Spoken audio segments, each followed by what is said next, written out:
நாளைக்கு நம்ம சைட்டில் பிளிந்த் பீமுக்கு ஜெல்லி போட போகிறோம். ஸோ ஜெல்லி போடுறதுக்கு முன்னாடி என்னெல்லாம் செக் பண்ணணும்ட்டு சொல்கிறேன், சேவ் பண்ணிக்கோங்க. ஃபஸ்ட்டு பிளிந்த் பீம் வர இடத்துல பாட்டமில் பிசிசி போட்டிருக்காங்களா செக் பண்ணிக்கணும்.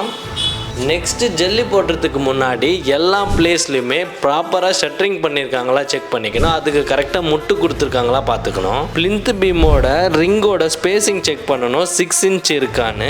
எங்கள் சைட்டோட ஸ்ட்ரக்சரில் எங்களுக்கு 6 இன்ச் கொடுத்துருக்காங்க. உங்கள் சைட்டில் எத்தனை கொடுத்துருக்காங்களோ அத்தனை இருக்கா செக் பண்ணிக்கோங்க. அண்ட் மெயினான விஷயம், கவர் பிளாக் இருக்கா செக் பண்ணிக்கணும். கவர் பிளாக் எல்லா இடத்துலையும் பிளேஸ் பண்ணியிருக்காங்களான்ட்டு. அண்ட் சைடில் மட்டும் இருக்கா செக் பண்ணக்கூடாது, பாட்டம்லேயே இருக்கா செக் பண்ணிக்கணும்.